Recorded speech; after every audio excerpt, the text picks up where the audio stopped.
Yes चलो, सो revision start करते हैं। AS19 लीजेस कल हमने स्टार्ट किया था ना। पहले तो देखा था इंट्रोडक्शन में कि what is lease and how do we classify lease. How do we classify finance and operating from lessee's point of view and from lessor's point of view. Accounting of a lease किसके books में accounting करना है आपको? दोनों के, lessor और lessee. And special issue related to lease accounting, sale and lease back transaction. Sale करना and lease back मतलब वही एसेट को फिर से रेंट पे लेना, ये क्या है एक्चुअली, नेचर क्या है इसका कि आप फाइनेंसिंग कर रहे हो, ये नेचर है।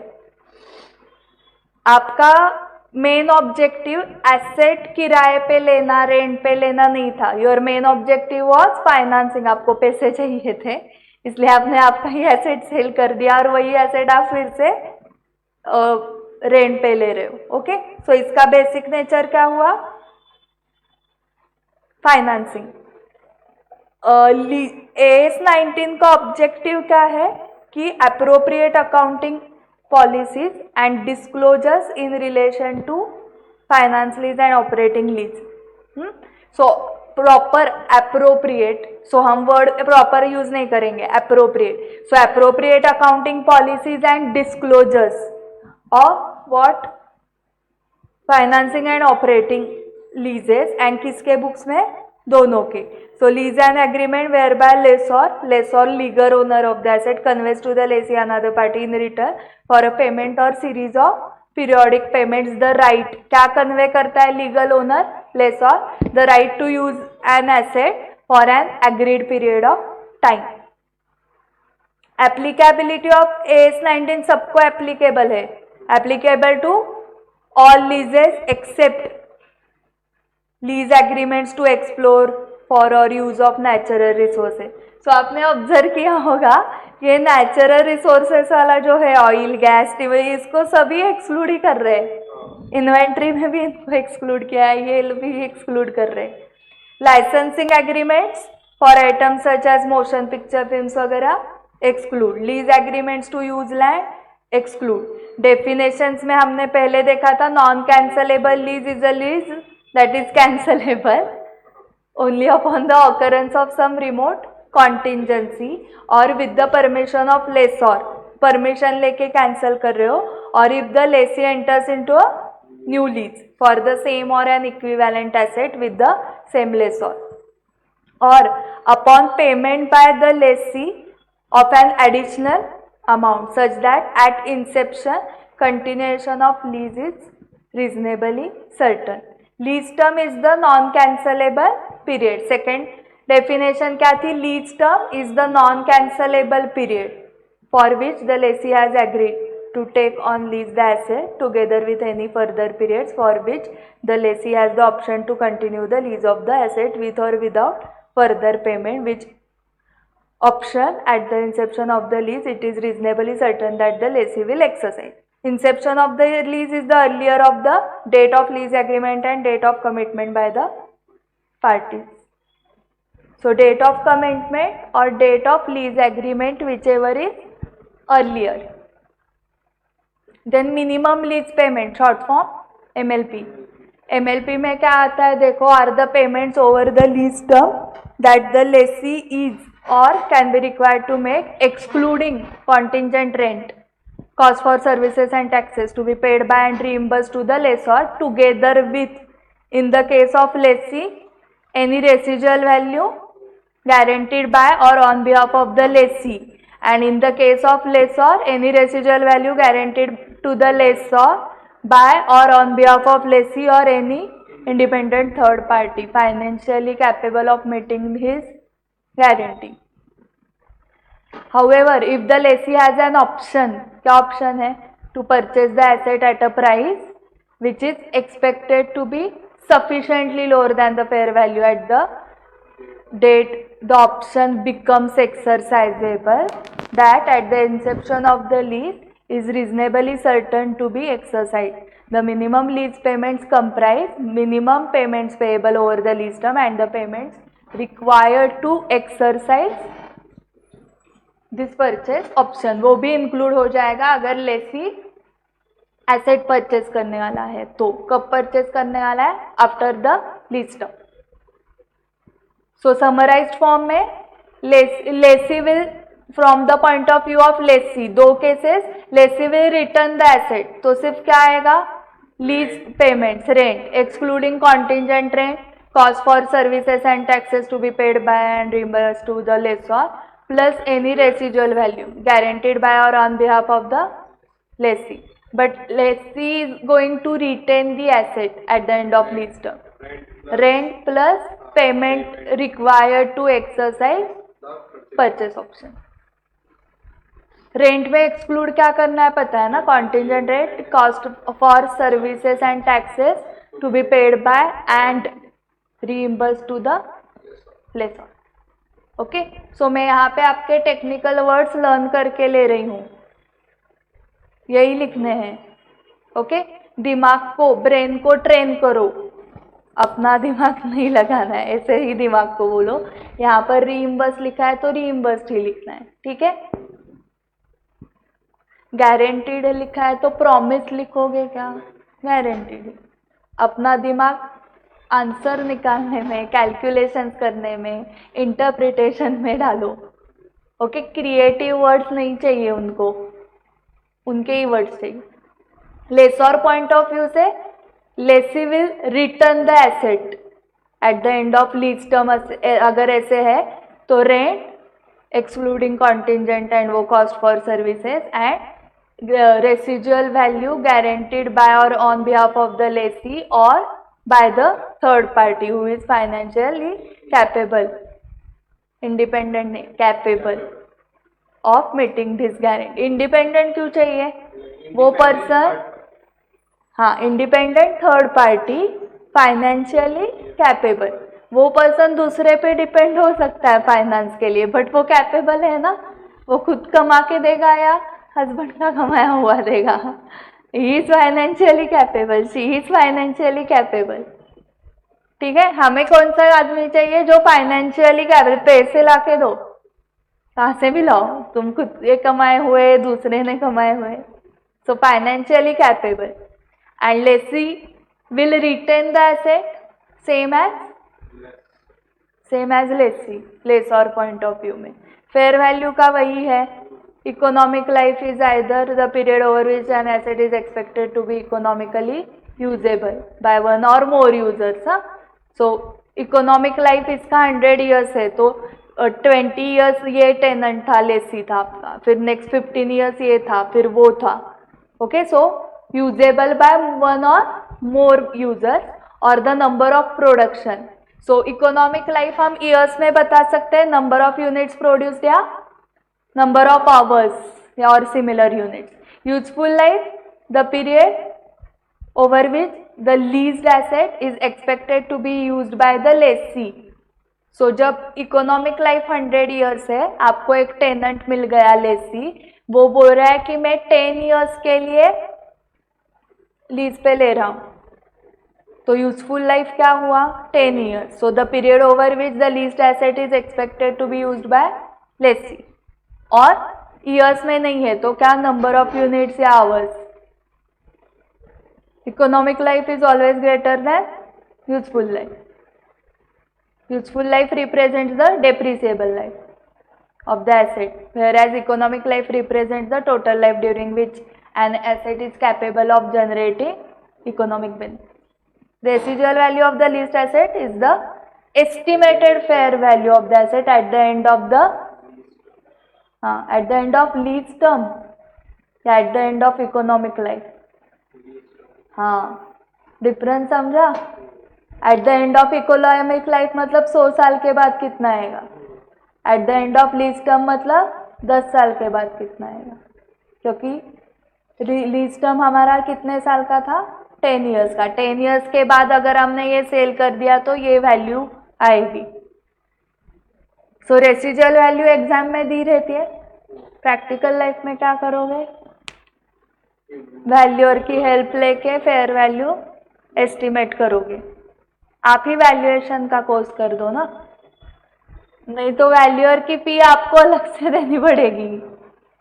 आपको क्लाइंट मिल गया, उसको लीजेस आप कंसल्टेंसी दे रहे हो AS19, उसमें फेयर वैल्यू आने के बाद वैल्यूअर लग गया है, तो आप ही वैल्यूअर बन जाओ ना।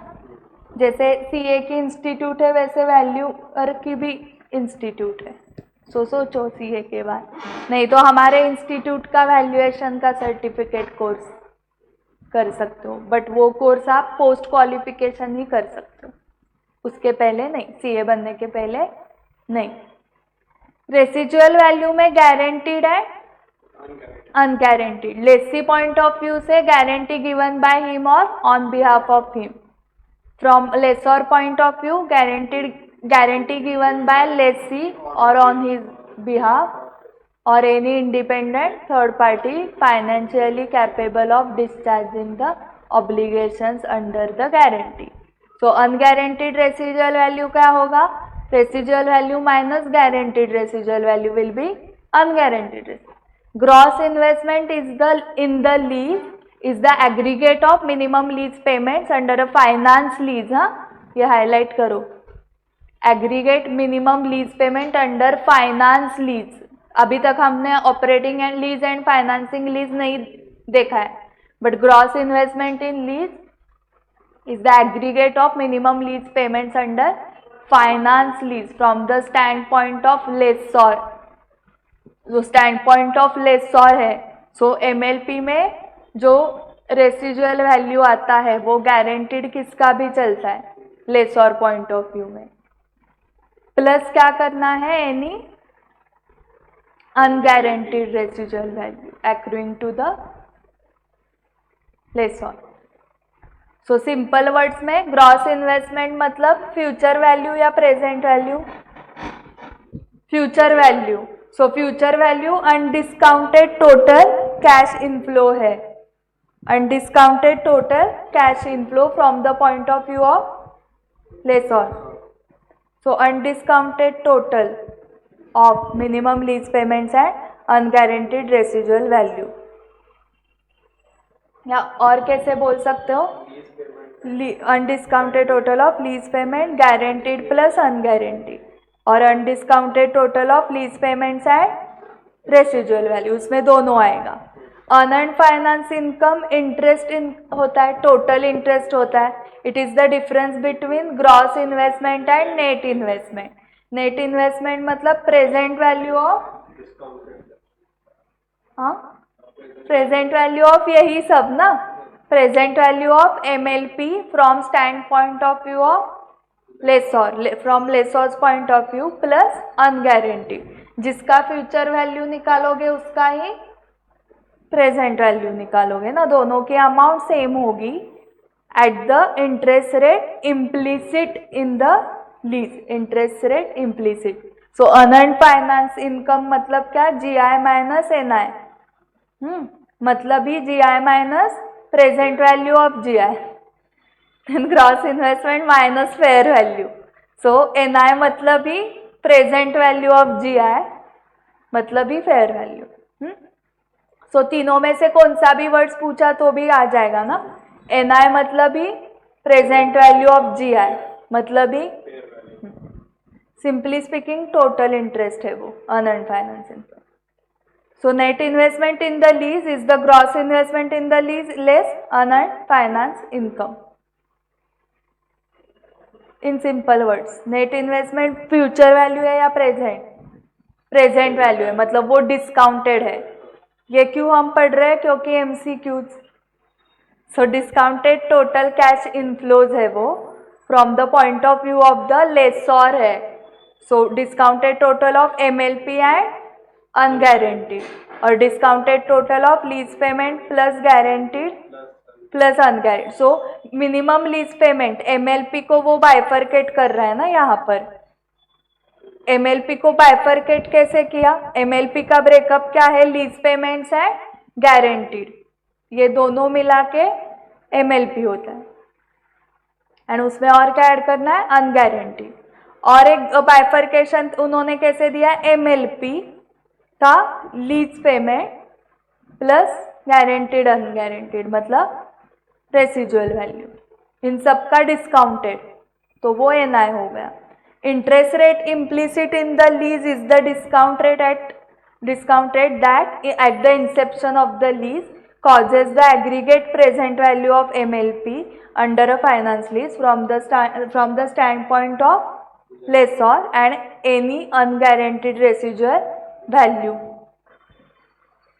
accruing to the lessor to be equal to the fair value। ऐसा रेट, सो यहाँ पर लिख दो इंटरेस्ट रेट्स इम्प्लिसिट, IRR भी बोलते हैं उसको, IRR is equal to fair value,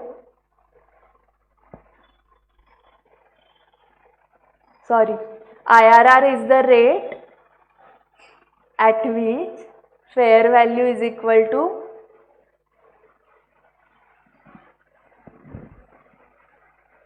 present value of GI, correct? IRR is the rate at which fair value is equal to present value of GI।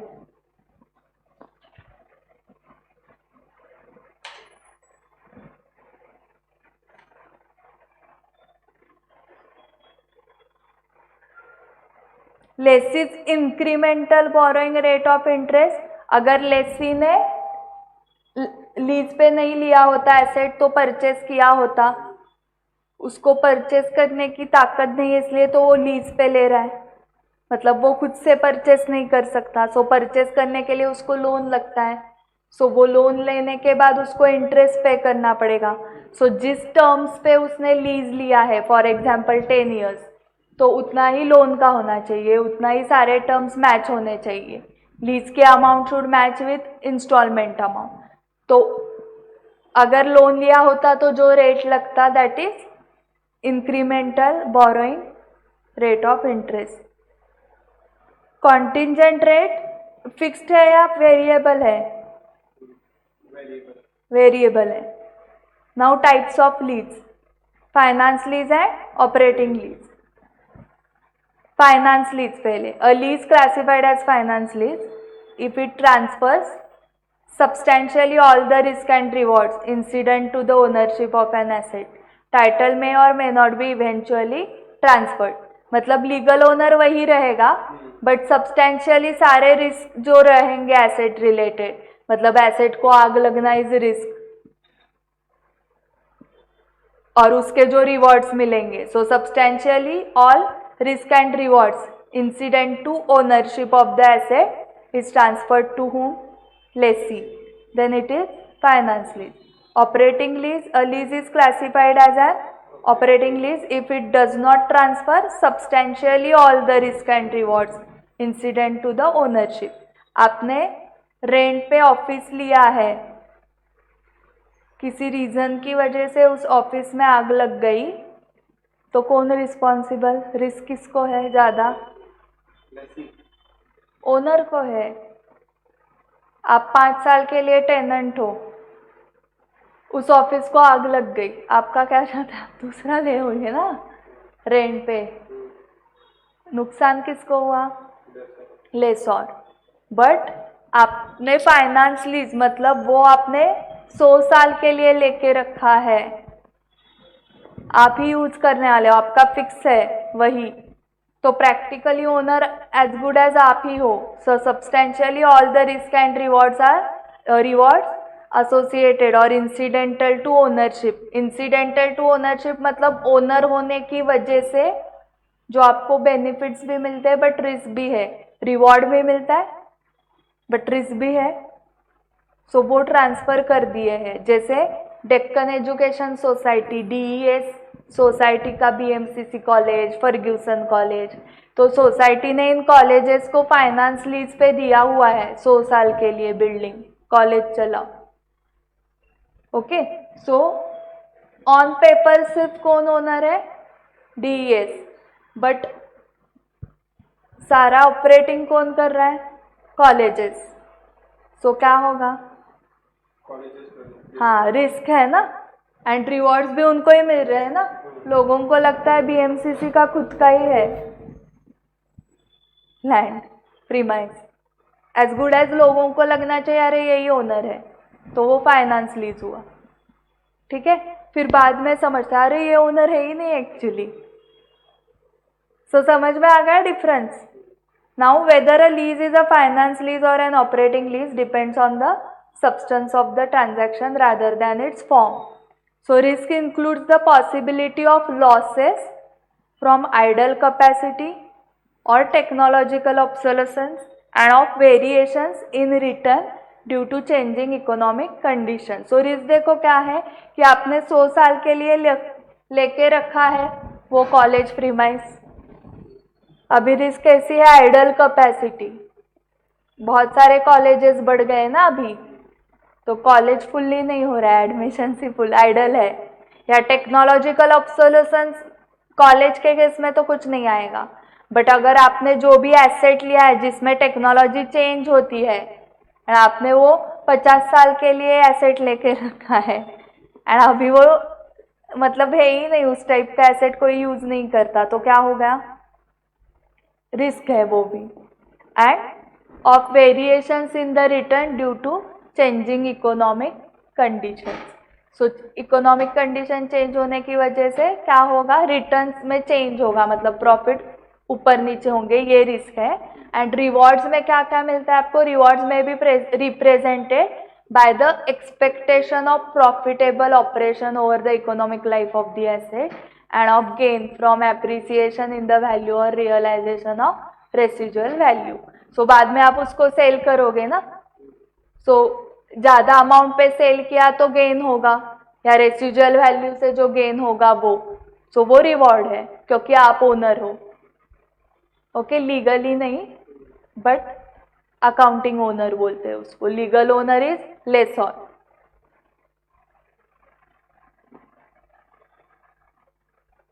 We can summarize the types of the lease conceptually as under finance operating. Finance में transfers the risk and reward, typically a long arrangement. Operating में does not transfer the risk and reward, typically a rental agreement. Now indicators देखो क्या है, AS19 has given a total of 8 parameters to decide whether it is finance lease or not. These parameters have been discussed in para 5.6 and 7. These 8 conditions can be divided into following categories. 8 parameters को 5 and 3 में divide किया। तो हमारे time जो module था ना वो सिर्फ पैराग्राफ्स था, ऐसे टेबल बॉक्स कलरफुल तो है ही नहीं, वो black and white he, and सिर्फ पैराग्राफ्स था, ऐसे वाले ऐसे, इतना ही। फिर इंस्टीट्यूट को समझा, कार्टून वाले नोट्स पे शिफ्ट हो रहे student, glossy paper and cartoon. So institute तो उस लेवल पे नहीं जा सकती ना कार्टून, तो उन्होंने थोड़ा एटलीस्ट चार्ट्स डालना स्टार्ट किया, एंड बहुत कलरफुल तो नहीं कर सकती इसलिए 1 कलर पे आ गए। बट प्रोफेशनल स्टडी के लिए आपको इधर तक ही सीमित रहना चाहिए, कार्टून तक नहीं पहुंचने चाहिए आप, then you are not professional. वो बीकॉम के स्टूडेंट के लिए ठीक है कार्टून वगैरह, okay.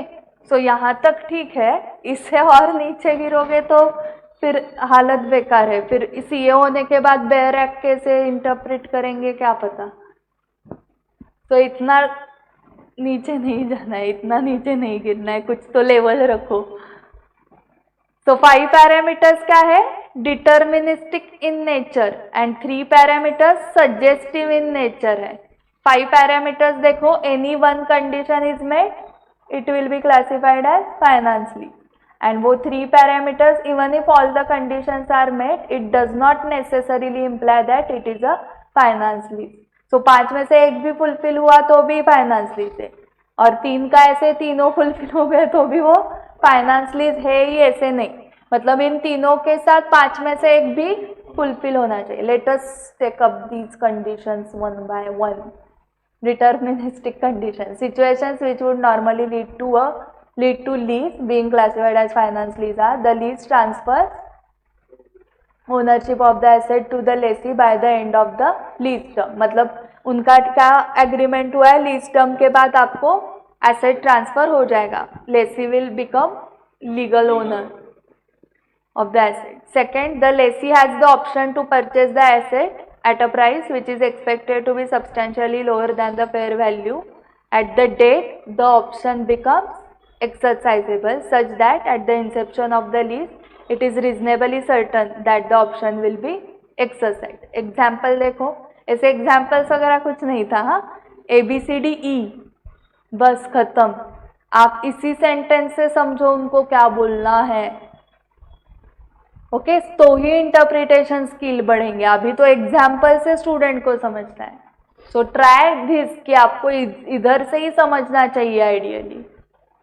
Now mister A has taken a car on lease for 5 years from XYZ. After 5 years of the lease term, Mr. A has the option to purchase this car for 20,000, whereas it is assumed that the car हुआ है ना, it is assumed that the market value of the car at the end of the 5th year would be rupees 2 lakh. So considering the option to buy it at bargain price, it is reasonably certain that Mr. A would exercise that option. So 5 साल car lease पे ली है, 5 साल के बाद आपको वो car 20,000 में मिल रही है, तो आप क्या करोगे, लोगे ना. So it's reasonably certain. Reasonably certain मतलब ये सर्टन है, ऐसे आप बोल रहे हो, इसका रीजन बताओ. तो रीजन दो, क्या, अरे 2 लाख की कार 20,000 में मिल रही है तो लेगा ही ना कोई भी, तो ये रीजन है. सो वो रीजनेबली सर्टन हुआ कि उसके साथ कुछ तो रीजन चाहिए जो आप सर्टनली बता रहे हो कि नहीं नहीं मैम मिस्टर ए लेगा ही 5 साल के बाद. तो आप ये जो सर्टनली बोल रहे हो उसके लिए रीजन क्या है, क्योंकि 2 लाख का 20,000 में मिल रहा है तो कौन नहीं लेगा, आप भी लोगे ma'am. So that mister A would exercise that option. ये आपको रीजनेबली सर्टन चाहिए, तो वो क्या हो जाएगा, फाइनेंस लीज. देन सी, ये पहले 5 देख रहे हैं, हाँ, 5 में से चलेगा. सी, the lease term is for major part of the economic life of the asset even if title is not transferred. XYZ has taken a property on lease for 32 years from ABC. Expected economic life of the property is 40 years. Since XYZ is going to use the asset over major part of its economic life, 80% in this case, it will meet the condition to be treated as fine. So आपने एक property ली है, 40 years उसका life है, उसमें से 32 years वो आपके पास है ही नहीं, वो फाइनेंस लीज पे लेसी के पास है, तो वो finance lease. At the inception of the lease present value of minimum lease payments amount to at least substantially all of the fair value of the leased asset. तो जितनी उस लीज्ड एसेट की fair value है, तो वहां पर लिखो fair value is equal to PV of MLP. MLP किसके स्टैंड पॉइंट ऑफ व्यू से चल रहा है, लेसर के पॉइंट ऑफ व्यू से चल रहा है. करेक्ट, मतलब गारंटीड, किसकी भी गारंटी चलेगी क्या, हाँ, लेसर के लिए इंडिपेंडेंट थर्ड पार्टी की भी गारंटी चलती है, बट अनगारंटीड नहीं कवर्ड है, क्योंकि MLP में अनगारंटीड कवर नहीं है. जो NI है ना, NI इन्वेस्टमेंट मतलब present value of gross invest. So gross investment में अनगारंटीड भी इंक्लूड है. ओके, बट यहाँ पर हम फेयर वैल्यू मैच कर रहे हैं प्रेजेंट वैल्यू ऑफ MLP के साथ, और MLP में गारंटीड रेसिजुअल वैल्यू आती है, अनगारंटीड नहीं आती. And last one, the leased asset is of a specialized nature such that only the lessee can use it without major modifications being made. PQR hospital ordered 10 ambulances specially designed as per the requirement of PQR. These ambulances are taken on lease and it cannot be used by anyone else without major modification. This would meet the condition of finance lease. ये 5 में से कौन सा भी एक चलेगा. And suggestive में क्या है, तीनों हो गए तो भी है ही ऐसे कुछ नहीं. फिर उसके बाद अकाउंटिंग है ना. मैं 10 मिनट का ब्रेक दे रही हूँ आपको. ब्रेक लो 10 मिनट का एंड देन अकाउंटिंग स्टार्ट करते हैं इसका। अभी सिर्फ सॉल्विंग है ना आगे। हाँ, तो हम कैलकुलेटर पे सॉल्व करने वाले हैं। एक्चुअल नोटबुक पे घर पे सॉल्व करोगे आप। ओके, डिस्क्लोजर्स का मैं अभी नहीं ले रही हूँ आज। डिस्क्लोजर्स आप देख लो। ये अगर रेगुलर बैच होता ना तो रेगुलर बैच में मैं ऑब्जेक्टिव ऑफ अकाउंटिंग स्टैंडर्ड भी 10 मिनट पढ़ाती हूँ। ईच एंड एवरी ऑब्जेक्टिव का ये से रेगुलर बैच में डिस्क्लोजर्स में डिस्कस करती हूँ 10 मिनट के लिए। बट अभी ऐसी सिचुएशन है कि 10 मिनट भी नहीं है हमारे पास डिस्क्लोजर्स के लिए। एंड ऐसे नहीं है कि डिस्क्लोजर्स आएंगे नहीं, हाँ आ सकते हैं। तो वो एक तो हम टेस्ट के बाद करेंगे। सो डिस्क्लोजर्स नहीं लेने वाली हूँ मैं, सिर्फ अभी कैलकुलेशंस लेने वाली हूँ एंड क्वेश्चंस। ठीक है, तो ही आज हमारा लीड्स खत्म होगा एंड देन कल से ब्रांच।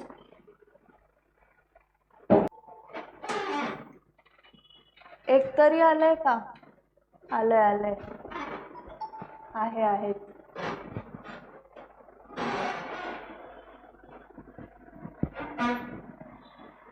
अरे वा, 2 आहेत, दोन्ही मुली आहेत सिन्सिअर। पार्थ तर कुठं फिरतो? काही पार्थ तर बोलतच नाही काही। पार्थ आहेस का तू, का नुसताच लॉग इन करून इकडं तिकडं फिरतोस?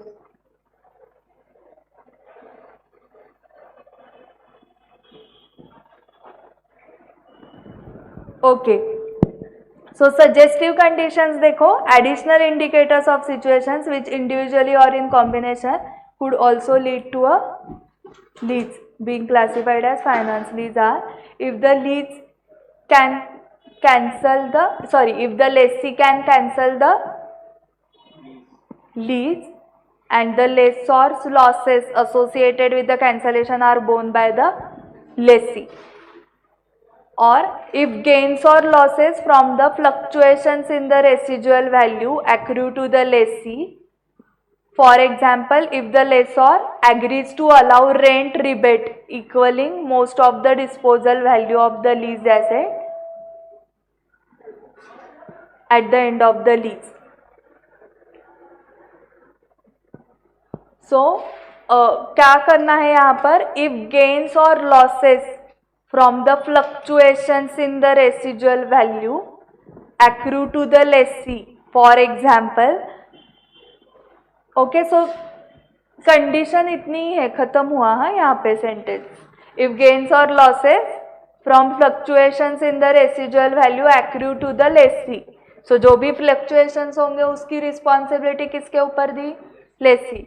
मतलब क्या? एग्जाम्पल देखो, if lessor agrees to allow rent rebate. Rent rebate मतलब रेंट कम किया होगा या बढ़ाया होगा? कम किया होगा ना। For example, if the lessor agrees to allow rent rebate equaling most of the disposal value of the leased asset at the end of the lease. So rebate कितना दिया है? अभी rebate मतलब अभी कम रेंट पे करो आप, क्योंकि बाद में आप ज्यादा अमाउंट दे ही रहे हो ना डिस्पोजल के टाइम, क्योंकि आप ही रेसिजुअल वैल्यू बाद में देने वाले हो। सो ऐसे कुछ अरेंजमेंट की तो वो क्या होगा? फाइनेंस लीज हो सकता है, क्योंकि ऑपरेटिंग लीज में तो ऐसे कुछ नहीं हुआ। अभी आप 5 साल के लिए ही टेनेंट बना रहे हो, लीज पे ले रहे हो 5 साल के लिए, तो इसमें क्या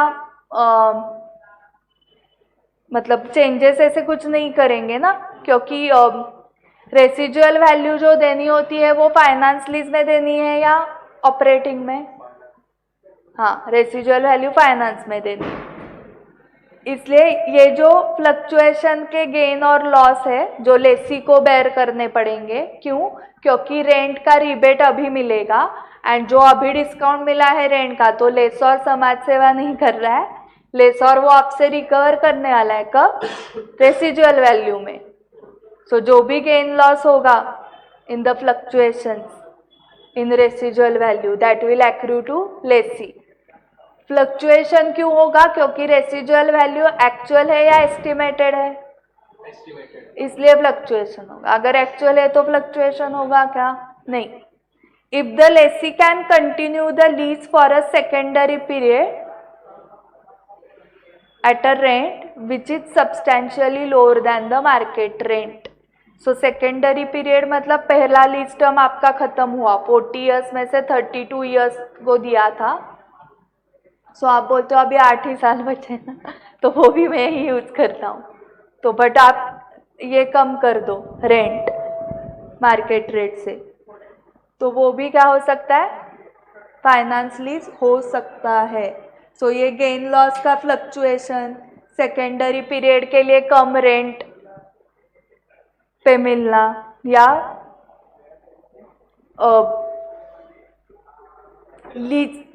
लीज कैंसलेशन की वजह से जो लेसर को लॉस हो रहा है वो लेसी ने बेयर करना, ये सब इंडिकेटिव है. ओके ओके, एक मिनट रुको. अभी lease classification is made at the inception of the lease. Obviously ना, बीच में ही कैसे डिसाइड हो, स्टार्टिंग में ही डिसाइड करोगे ना. If at any time the lessee and the lessor agree to change the provisions of the lease other than by renewing the lease. Renewal के time आप type change कर सकते हो ना, ऑपरेटिंग या फाइनेंस, बट बीच में ही अभी आज लगा ऑपरेटिंग, कल लगा फाइनेंस, ऐसे नहीं चलेगा.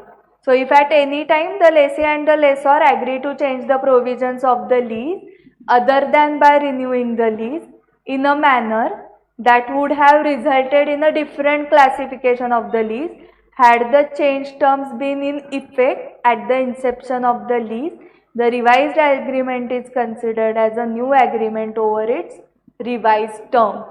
So changes in estimates, for example changes in estimates of economic life or of the residual value of the lease asset, or changes in circumstances, for example default by the lessee, however do not give rise to new classification of a lease for accounting purpose. Accounting for finance lease, books of lessee, पहले lessee. So finance lease के लिए legal owner lessor है, accounting owner lessee है. So following is the accounting treatment of finance leases in the books of lessee. On the date of the inception of the lease, lessee should show it as an asset. किसने asset दिखाना है? lessee ने उसके books में. And corresponding liability, क्योंकि as good as आपने उसको loan पे लिया है, so corresponding liability भी आ जाएगी. asset account debit to liability कौन से अमाउंट पे दिखाना है? Lower of fair value of the leased asset at the inception of the lease. Exam में फेयर वैल्यू दी जाएगी, और present value of minimum lease payment from the stand point of lessee, क्योंकि lessee के books में चल रहा है ना. सो लेसी के बुक्स में MLP from the stand point of view of Lesi में क्या क्या आता है? Lease payments plus guaranteed residual value, guarantee given by him or on behalf of him. Third party का आएगा क्या? थर्ड पार्टी का गारंटी नहीं आएगा. Correct. So whichever is higher ना, या लोअर?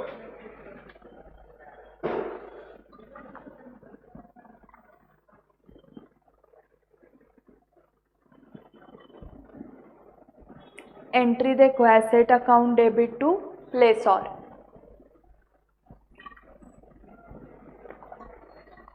तो हम एक्चुअली कौन है?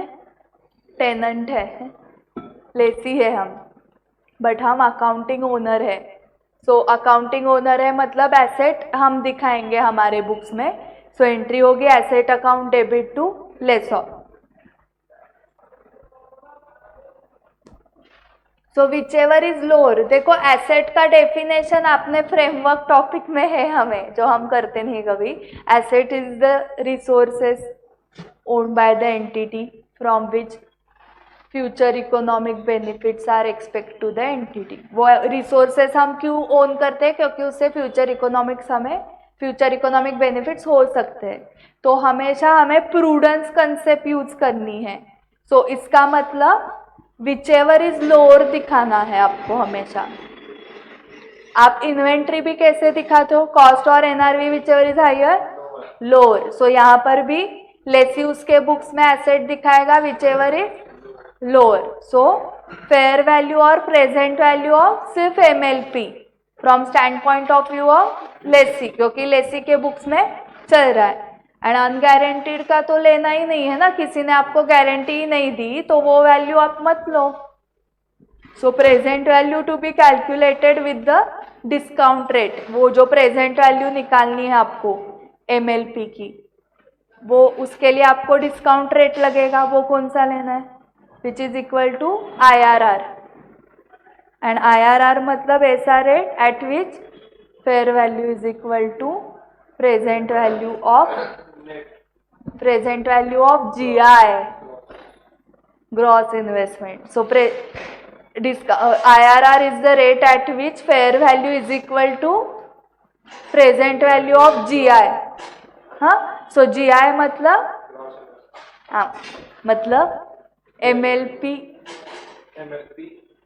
MLP from standpoint of lessor, from the standpoint of the lessee plus unguaranteed residual value आता है उसमें। ओके, बट यहाँ पे प्रेजेंट वैल्यू जो निकालनी है वो सिर्फ एमएलपी की निकालनी है, अनगारंटीड नहीं लेना है।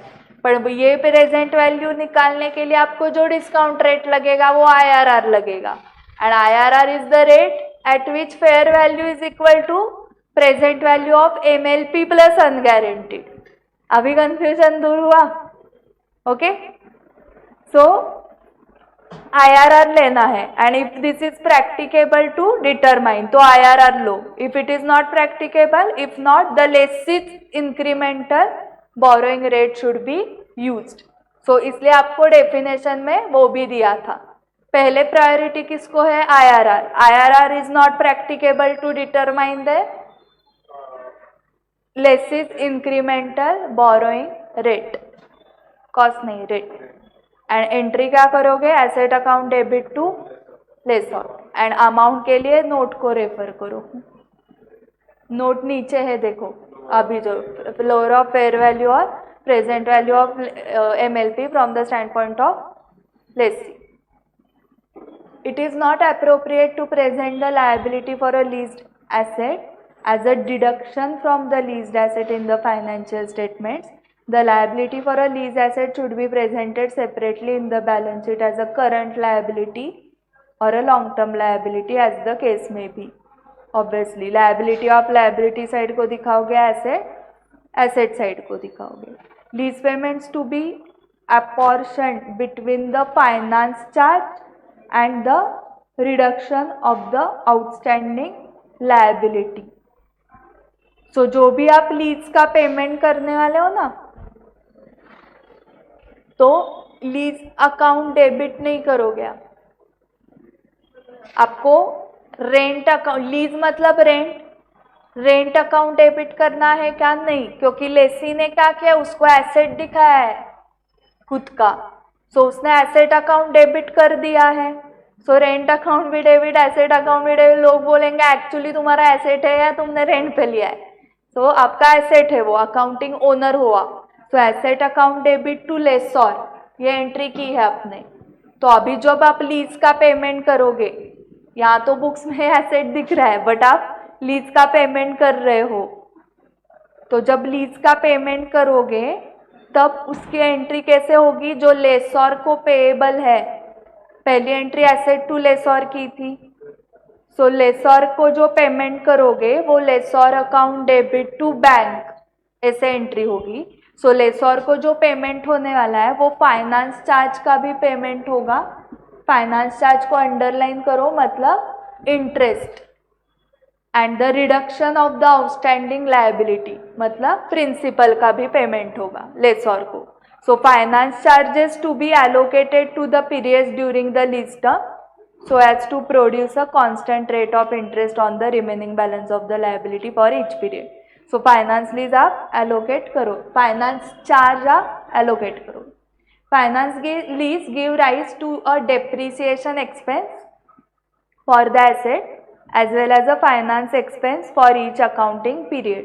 So वो बोल रहे हैं कि आपको फाइनेंस एक्सपेंस एंड डेप्रिसिएशन दोनों रिकॉर्ड करना पड़ेगा. किसको? लेसी को.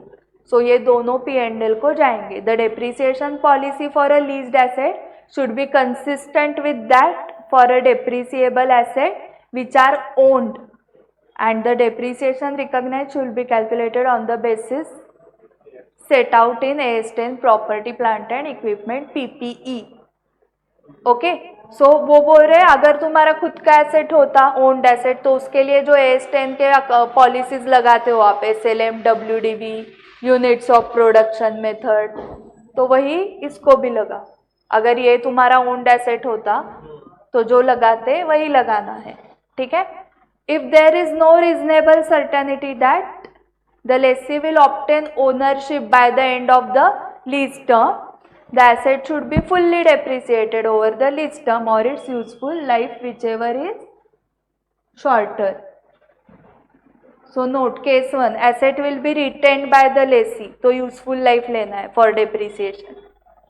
Asset will be returned to the lessor, useful life or lease term, whichever is shorter. Initial direct costs are often incurred in connection with specific leasing activities, as in negotiating and securing leasing arrangements. The cost identified as directly attributable to activities performed by the lessee for a finance lease are included as part of the amount recognized as an asset under the lease. So initially आपको कुछ cost लगेगी, आपको laser ढूंढना पड़ेगा, उनके साथ negotiations होंगे, leasing arrangements होंगे, रिटर्न एग्रीमेंट हो गई तो उनके चार्जेस एडवोकेट के, तो उस कॉस्ट का क्या करोगे? The cost identified as directly attributable to activities perform by the lessee for a finance lease are included as part of the amount recognise an asset under the lease. So वो licensing agreement के लिए वगैरह जो भी amount आपने पे की वो सब किस में ऐड करोगे? एसेट में ऐड करोगे, because that cost is directly attributable to activities perform by lessee for a finance lease. Now computation of interest rate implicit on lease, FM आ गया आपका. So the interest rate implicit in the lease is the discount rate that at the inception of the lease causes the aggregate present value of minimum lease payments under a finance lease from the stand point of lessor, and any unguaranteed residual value accruing to the lessor to be equal to the fair value of the leased asset. So मतलब present value of lease payments plus residual value पूरा, उसका present value किसके साथ match करना है आपको? Fair value के साथ. ऐसा रेट ढूंढना है. That will be the discounting rate is R percentage per annum. Lease rents are L1 L2 ना, payable annually at the end of each year. Lease period n years. Guaranteed residual value is GR, unguaranteed is UGR. Fair value is FV. Fair value कब होना चाहिए? At the end ना, at the beginning of the lease. Fair value आपको पहले ही निकालना है, lease start होने से पहले ही fair value निकालना है. So present value of MLP का फॉर्मूला वगैरह दिया है उन्होंने. हाँ, सो डायरेक्टली एग्जाम्पल से देखो. The interest rate implicit on lease can be computed by trial and error provided the information required. Example unguaranteed residual value can be reasonably ascertain. Example 1, annual lease rents दिए 50,000 at the end of each year. Lease period 5 years. Guaranteed 25,000, unguaranteed 15,000. Fair value at the inception मतलब beginning of the lease is 2 lakh. Interest rate implicit on lease is computed below. So interest rate implicit on lease is a discounting rate at which present value of minimum lease payment and unguaranteed residual value is rupees 2 lakh ना, क्योंकि 2 lakh fair value है, तो present value of minimum lease payments and unguaranteed residual value at the guessed rate 10%. So minimum lease payments, पहले उन्होंने lease payments लिए होंगे 50,000 5 साल के लिए ना, लीज टर्म 5 years है, 50,000 ईच. फिर गारंटीड अनगारंटीड दोनों 5th ईयर में ही मिलेगा ना. सो 5th ईयर में क्या क्या मिलेगा, लीज मिलेगा, गारंटीड अनगारंटीड सब 5th ईयर में. फैक्टर निकालो 1 डिवाइडेड बाय 1.1,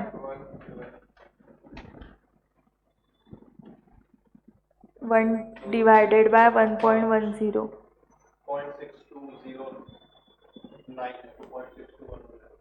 हाँ, सो फर्स्ट ईयर का 0.909, फिर से इज इक्वल टू 0.826, फिर से इज इक्वल टू 0.751, फिर से is equal to 0.683, is equal to 0.621.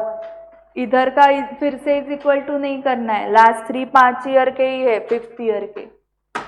Hardika आठवतंय का, फाउंडेशनला शिकलोय आपण. सो कैसे निकालना है, 1 divided by 1.10 is equal to, तो फर्स्ट ईयर का आया, फिर से is equal to second year का, फिर से is equal to third year का. रेंज होगा ना कि +-20 हो, तो इसका जो टोटल है 214340, कुछ इसका वो होगा ना, मतलब रेंज दिया होगा ना इसमें कि 320 से 360 तक कुछ ऐसा. कहाँ चल सकता है, 379 आ रहा है. हाँ ठीक है, ठीक है, क्योंकि तुमने सब एक साथ किया. मैंने 50,000 का सब एक साथ है. हाँ हाँ करेक्ट. एंड डिजिट्स कितने लिए, इधर 3 डिजिट तक, 3 डिजिट तक. हाँ बट एक साथ किया. हाँ, सो प्रेजेंट वैल्यू की टोटल करनी है, वो 2,14,000 तक गई, हमें कितनी चाहिए 2 लाख. तो अभी दूसरा गेस रेट लो, 14% लिया. अभी 1 डिवाइडेड बाय 1.14, 0.877, 0.769, 0.675, 0.592, 0.519 नेक्स्ट ईयर्स के लिए. सो क्या लेना है, 50,000 तो आपके लीज पेमेंट्स, गारंटीड 25,000, अनगारंटीड 15,000. सो 5th ईयर में ये 3 लोग आने चाहिए. फिर फैक्टर से मल्टीप्लाई करो तो ये तो बहुत 192 पे गया. सो आपको एक इससे 2 लाख फेयर वैल्यू है, एक इससे ऊपर जाना चाहिए 2 लाख से, दूसरे से नीचे आना चाहिए 2 लाख से. ऐसे 2 फैक्टर्स, ऐसे 2 रेट्स आपको गेस करने हैं. अपने से गेसिंग. ओके, क्वेश्चन क्या है, find out IRR. And IRR find out करने की method he trial and error है. सो हमने ट्राई क्या किया, ये 2 रेट्स आपने लिए, तो इस पे क्या हो रहा है, एक 2 लाख से ज्यादा चाहिए, एक 2 लाख से कम चाहिए.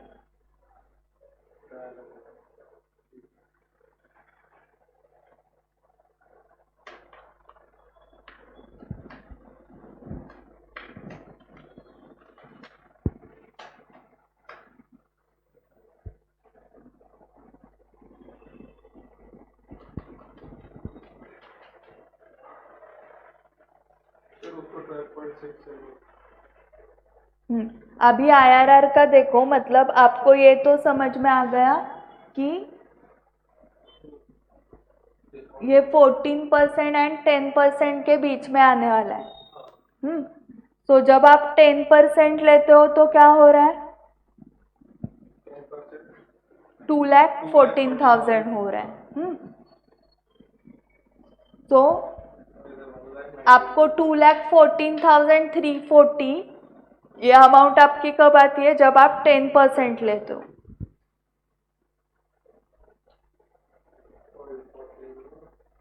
क्रॉस मल्टीप्लिकेशन आता है सबको. सो अगर मैंने 14% से मैं 10% तक जाती हूँ, तो मेरी अमाउंट 2,14,000 340 340 से 1,92,665 नहीं, ये नहीं, हाँ 192 360। तो ये डिफरेंस कितना है? ऊपर का न्यूमरेटर का तो 4 आ रहा है एंड ये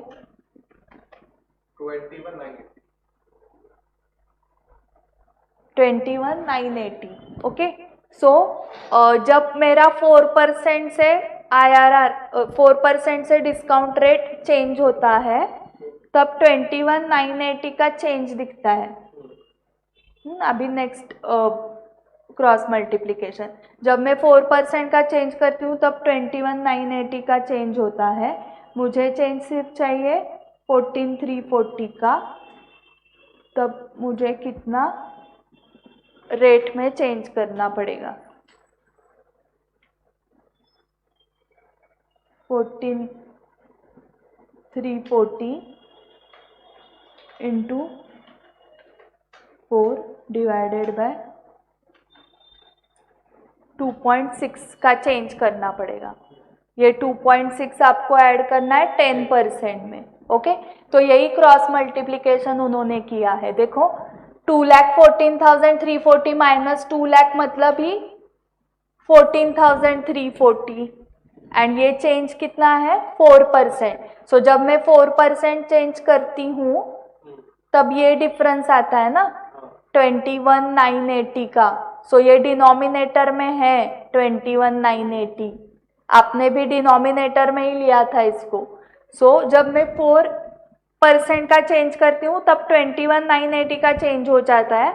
मुझे चेंज चाहिए 14,340 का, तो मुझे रेट 2 से चेंज करना पड़ेगा। ओके, मतलब 10 में 2.6 का चेंज। 10 से मैंने डायरेक्टली 4 का चेंज किया तो वो बहुत ऊपर जाता है 20, मतलब वो 21,980 तक का चेंज दिखाता है। हमारा 2,14,340 आया था 10% से, हमें 2,14,000 से 2 लाख तक ही जाना है, बट हम 10% से 14 तक गए तो वो 192 पे ही गया। 10 से 14 बढ़ा दिया तो वो 214 से 192 पे आया। हमें 192 नहीं चाहिए, 214 भी नहीं चाहिए, हमें 2 लाख चाहिए। मतलब 14 से 2 लाख, मतलब 14 का ही डिफरेंस चाहिए। तो मुझे इधर 4% का डिफरेंस नहीं चलेगा, मुझे 2.60 का ही डिफरेंस चाहिए। सो वो मैंने निकाला 2.60 और वो किस में ऐड किया? 10 में। सो 10 प्लस 2.6 इज 12.6, वो हो गया आपका IRR। सो आपको ऐसे 2 टेबल्स बनाने हैं। हाँ, उस नहीं, फिर तीसरा नहीं, वो 2 टेबल में ही होना चाहिए। ओके, अगर किसी स्टूडेंट ने 10% लिया होता फर्स्ट टेबल में एंड सेकेंड टेबल में 12%, दोनों ऊपर ही होता। ओके, सो डिफरेंस 4-5% की गैप रखो दो गेस रेट्स लेते वक्त, फिर 2 टेबल बनाओ। फिर जो ऊपर का है ना, फेयर वैल्यू के ऊपर का, वो रेट पहले लेना है 10%। 10% की वजह से वो 2 लाख के ऊपर रहता है ना, 2,14,000। सो 10% लिया, फिर उसमें प्लस करना है। न्यूमरेटर में क्या, रेट में इतना चेंज करने के बाद इतना चेंज होता है डिनोमिनेटर में। मुझे इतना ही चेंज चाहिए मल्टीप्लिकेशन में, तो कितना रेट चेंज करना पड़ेगा? 2.6। तो वो 2.6 10 में ऐड करके 12.6 आए। ऑनलाइन स्टूडेंट्स ना कहते हैं कमी काय बोलती है, because this is very technical and यहाँ पे ही स्टूडेंट्स को डिफिकल्ट जाता आहे. कळतंय म्हणतात तरी कळतंय. उद्या आता टेस्ट सिरीज मध्ये कळेलच मला काय कळलंय तुम्हाला ते. IRR आ गया हाँ. सो कभी कभी क्वेश्चन कैलकुलेट IRR ऐसे आता है. अभी एग्जाम्पल 2 देखो, वही है. Annual lease 50,000, 5 years, guarantee 25, अनगारंटेड 15, fair value 2 lakh. इनका IRR आ गया 12.6. इनका आया मतलब हमने ही अभी निकाला वो. सो उस IRR से उन्होंने प्रेजेंट वैल्यू निकाल के कितना आ गया 1,91,500. ऐसे कैसे आया? क्योंकि वो जो आपने IRR निकाला था तब आपने अनगारंटेड गारंटेड दोनों लिया था, यहाँ पर सिर्फ गारंटी गारंटीड लेना है from the stand point of Lesi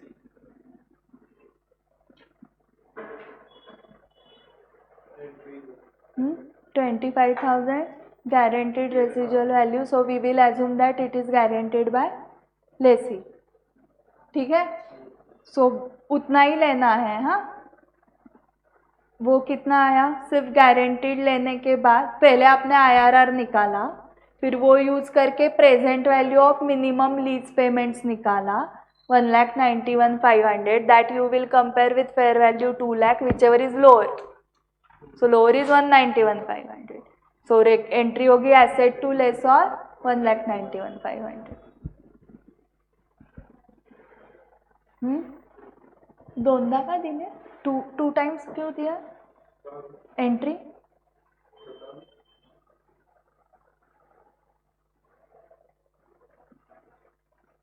by mistake है ना, सब बस सब सेम है. Using data for example 2 and assuming zero residual value, allocation of finance charge over lease period is shown below. So residual value 0 है, मतलब आपको 50,000 ही सिर्फ लेने हैं ना, बट लास्ट में उन्होंने लिया है ना 75,000. दोनों का ऐड लीज पीरियड और गारंटी का ऐड करके 75. फिर यहाँ पर एज्यूमिंग जीरो रेसिजुअल वैल्यू क्यों लिखा है एग्जाम्पल 3 के? उसमें वो है कि आपने एज्यूमिंग जीरो मीन्स कि जीरो अभी आज हम लोग के लिए तो जीरो ही है ना, वो ईयर नंबर ऑफ ईयर हमारे लिए जीरो ही है ना, ईयर जीरो है ना. हाँ, 1 साल होगा तब बन लेंगे ना, इसीलिए हमने वो नहीं, ये using data for example 2 and assuming zero residual value या assuming zero unguaranteed residual value. क्या अनगारंटेड चाहिए क्या यहाँ पर? क्योंकि यहाँ पर zero value residual value assume कर रहे हैं, यहाँ पर ले रहे हैं ना 25. तो उन्होंने 15 नहीं लिया है ना, 15 लेना ही नहीं है, अनगारंटेड लेना ही नहीं है. सो सिर्फ जीरो अनगारंटेड, जीरो रेसिजुअल पता नहीं क्या किया है. ठीक है, सो हमें रिकॉर्ड करना है लोअर पे, lower is 191,500. Okay, so beginning में हमें 191,500 ये फर्स्ट एंट्री की हमने एसेट टू लेस और, फिर 191,500 में से आप 50,000 ईयर 1 के एंड में आप 50,000 दोगे, उसका बाइफर्केशन करना है आपको. ओके, 50,000 का, सो 1,91,500 इंटू 12.6%. सो 24,129 इंटरेस्ट का पार्ट है 50,000 में से, 24,129, एंड दूसरा 25,871 प्रिंसिपल का पार्ट है.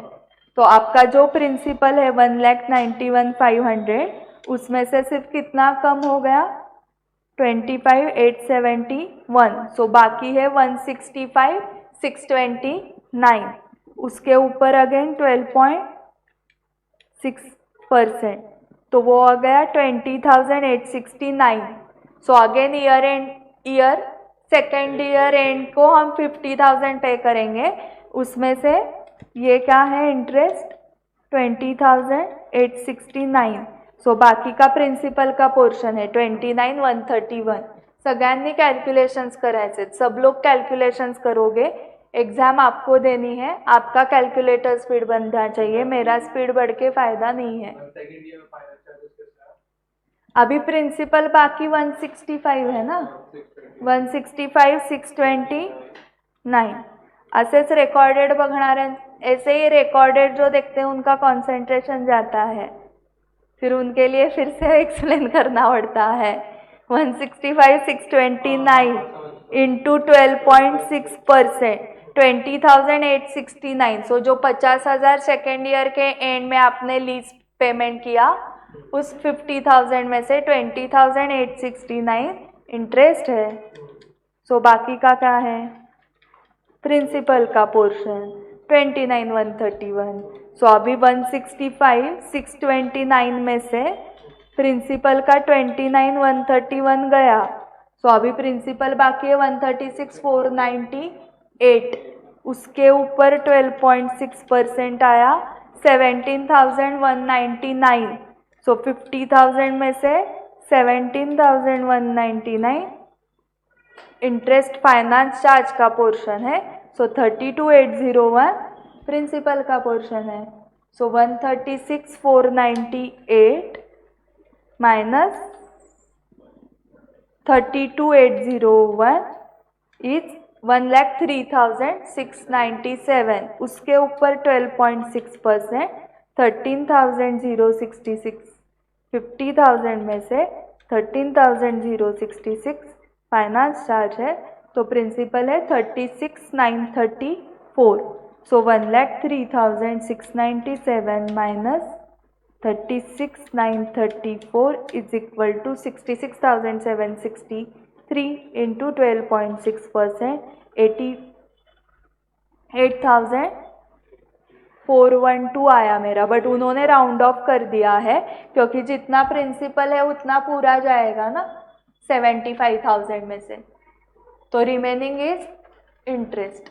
सो लास्ट का जो है ना उसके ऊपर इंटरेस्ट मत निकालो. लास्ट का प्रिंसिपल अमाउंट है 667. वो पूरा ही प्रिंसिपल पे किया ऐसे समझो ना. यहाँ पर एरो कर दो ऐसे कि पूरा पे कर दिया. तो वो टोटल 191,500 हो गई. हाँ. एंड यहाँ पर 75,000 कैसे हुए?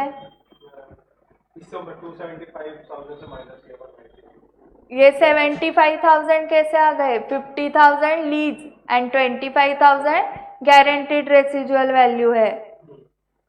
तो 75,000 एंड 66,763 का डिफरेंस इज 8237. सो वहां पर स्टार मार्क करने की जगह अगर उन्होंने बैलेंसिंग फिगर ऐसे लिखा रहता तो भी तो ही सही था.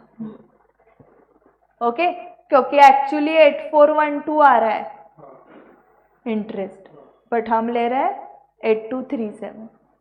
अभी अकाउंटिंग एंट्रीज ईयर 1 के एंड में आपने जो एसेट दिखाया ना, एसेट अकाउंट डेबिट टू लेसॉर, ये आपने 191,500 को दिखाया है.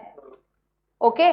बट उसमें आप 83,500 ऐड करोगे तो कितना होता है? वो 275 हो रहा है ना. सो टोटल हमें 2,75,000 देना है. लेसी है हमने गारंटी दी थी 25,000 देंगे 5th ईयर के एंड में 50,000 के साथ. सो 75,000. सो टोटल हम 2,75,000 आपको देने वाले हैं. कैसे? As a principal 1,91,500, as a finance charge 83,500. So आपने जो एसेट रिकॉर्ड किया है वो रिकॉर्ड किया था 191,500 पे. ये जो 83,500 रिकॉर्ड करना है वो टोटल नहीं करना है, ईयरली करना है. ईयरली करोगे 5 साल पे ऊपर तो वो टोटल 83,500 बन जाएगा. तो फर्स्ट ईयर का फाइनेंस चार्ज था 24,120. Finance charge to lessor 24,129. Lessor to bank 50,000. P&L to finance charge 24,129. असं 5 वेळा करायचं. अक्षर समजलं? असं 5 वेळा करायचं. ऐसे 5 टाइम्स करना है 5 साल के लिए. सो नेक्स्ट ईयर का finance charge to lessor 20,869. Lessor to bank 50,000. P&L to finance charge 2869. Third year finance charge to lessor 17,199. Lessor to bank 50,000. P&L to finance charge 17,199. ऐसे ही 4th एंड 5th ईयर का. Example 4. In example 2, suppose unguaranteed residual value is not determinable and lessee's incremental borrowing rate is 10%. Since interest rate implicit on lease is discounting rate at which present value of minimum lease payments and present value of unguaranteed residual value equals the fair value, the interest rate implicit on lease cannot be determined unless unguaranteed residual value is known. क्योंकि IRR determine करने के लिए आपको unguaranteed residual value भी लगती है. क्योंकि IRR is the rate at which fair value is equal to present value of MLP plus unguaranteed. अभी आपको अनगारंटीड रेसिजुअल वैल्यू नहीं पता, क्योंकि गारंटीड तो पता है ना कि ये तो देने वाला है 25,000, तो 25,000 कंफर्म है रेसिजुअल वैल्यू, बाकी का नहीं डिटरमाइनेबल है। तो अनगारंटीड रेसिजुअल वैल्यू नहीं है तो IRR कैसे निकालोगे? तो फिर क्या बचता है? लेसिस इंक्रीमेंटल बोरोइंग रेट लेना पड़ेगा फिर आपको।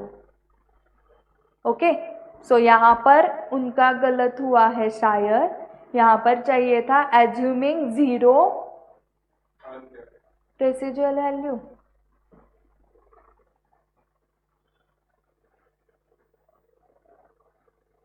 Using data of example 2 and assuming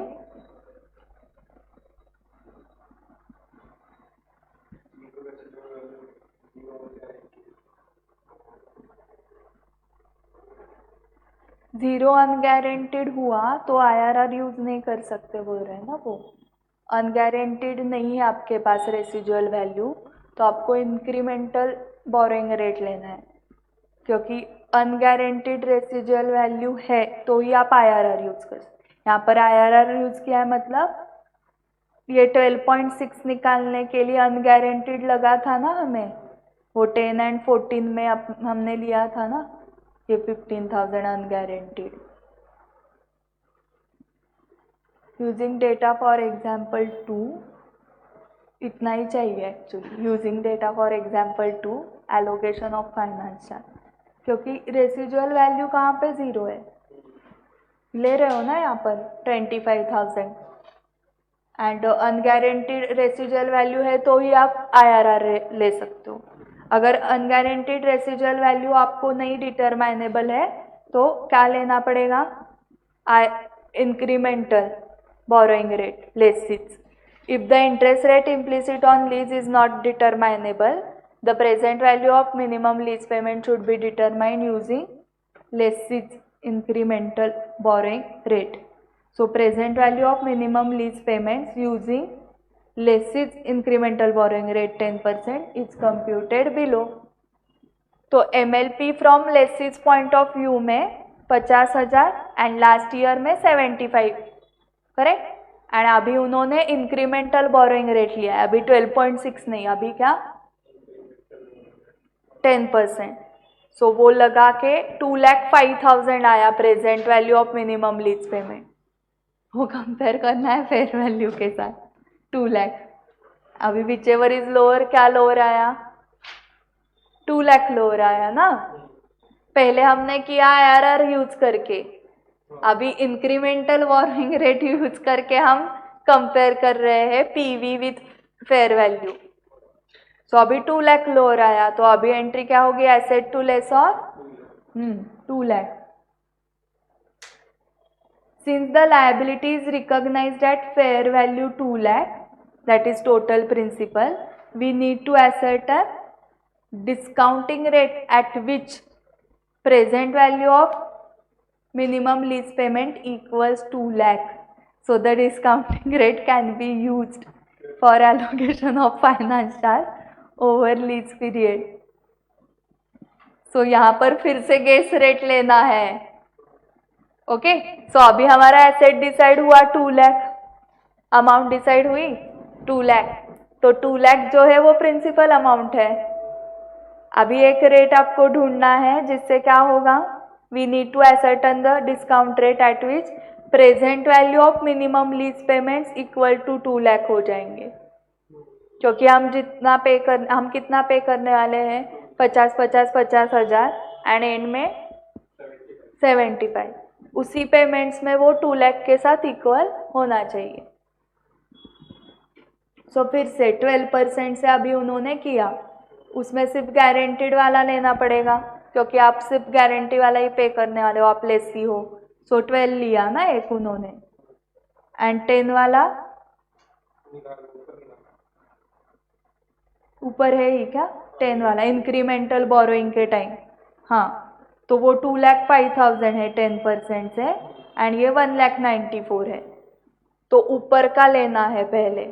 सो 10% ऊपर का लिया प्लस चेंजेस 12 माइनस 10% अपॉन कितना चेंज हुआ 2,05,000 से 1,94,000 हुआ, हमें 2,05,000 से 2,00,000 तक की चाहिए तो कितना लगेगा 0.95 और बढ़ाओ सो 10.95 सो 10.95 से अभी फाइनेंस चार्ज आपने लिया तो ही आपका 2,75,000 का जो पेमेंट है उसमें से 2,00,000 fair value principal and 75,000 finance charge है। So 2,00,000 principal first year end को 50,000 पे किया सो 2,00,000 पे 10.95% 21,900 50,000 माइनस 21,900 28,100 सो 2,00,000 में से प्रिंसिपल कितना कम हुआ 28,100 तो 171,900 इंटू 10.95% 18,823 फाइनेंस चार्ज आया so 50,000 minus 18,823 principal 31,177 so 1,71,900 minus क्या 31,177 is equal to 1,40,723 into 10.95% 15,409 50,000 minus 15,409 is equal to 34,591 1,40,723 minus 34,591 is equal to 1,06,132 into 10.95% 11,621 50,000 minus 11,621 is equal to 38,379 1,06,132 minus 38,379 is equal to 67,753 वो पूरा principal में डाल देना है and then balancing figure 75,000 minus 67,753 is equal to 7247। अभी entries finance charge to lessor 21,900 lessor to bank 50,000 P&L to finance charge असं करत राहायचं 5 वेळा ऐसे करते रहना है 5 टाइम। अभी इलस्ट्रेशंस आपको आ जाएंगे disclosures made by the lessee नहीं अभी accounting for finance lease in the books of lessor so lessor income lessor के बुक्स में एसेट है ही नहीं सो वो पहले एसेट खरीदेगा ना तब एसेट टू बैंक करेगा बाद में लीज रिसीवेबल टू एसेट कर देगा सो उसके बुक से एसेट अकाउंट जा रहा है सो क्या दिखेगा लीज रिसीव बट पहले तो परचेस करने के लिए asset to bank and then lease receivable to asset वो फेयर वैल्यू पे आपने एसेट लिया एंड ये फेयर वैल्यू पे ही दिखाना है। लेसी का कैसे लोअर है फेयर वैल्यू और present value of MLP which ever is lower इधर लोअर बियर कुछ नहीं फेयर वैल्यू पे ही दिखाना है। सो अभी किसका बाकी है in the books of lessor finance lease ना डिस्क्लोजर्स हम नहीं करने वाले आप वो इलस्ट्रेशन 1 कर दोगे अभी होमवर्क के लिए। Recognition of finance income initial direct cost review of unguaranteed residual value by lessor review करते रहना है कुछ मिल रहा है क्या अनगारंटीड एंड जो मिला है वो करेक्ट है या क्योंकि एस्टिमेट है ना वो तो रिव्यू करते रहना है। तो ये छोटे छोटे कंसेप्ट्स आप कर लो। असर्टन अनअर्न्ड फाइनेंस इनकम आ जाएगा it's a difference between GI and NI correct.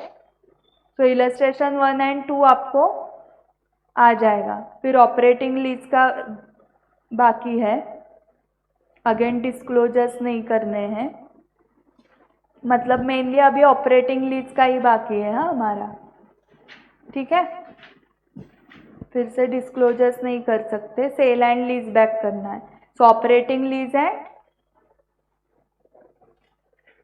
Operating lease and sale and lease back का बाकी है. सो आज एक काम करो, फाइनेंस लीज रिलेटेड लेसी के बुक्स में जितने भी क्वेश्चंस है वो करो, जहाँ से भी आपको क्वेश्चंस मिल रहे हैं वहाँ से. ठीक है, कल हम ऑपरेटिंग लीज करेंगे and sale and lease back and finance lease in the books of lessor, and then we can go to branch accounts. Branch ही चाहिए था ना आपको, हाँ ना? हाँ. सो कल भी टाइमिंग 6 to 7:30 रहेगा एंड परसों हम ज़्यादा टाइम ले सकते हैं. परसों मॉर्निंग में भी लेंगे 11:30 to 1:30 एंड फिर से इवनिंग में भी लेंगे. इवनिंग में हम 5:30 to 7:30 एंड मॉर्निंग में 11:30 to 1:30. ओके, सो ब्रांच हमारा बहुत सारा उसमें हो जाएगा, फिर उसके बाद जो आपको स्टैंडर्ड चाहिए वो लेंगे. चलो बाय बाय.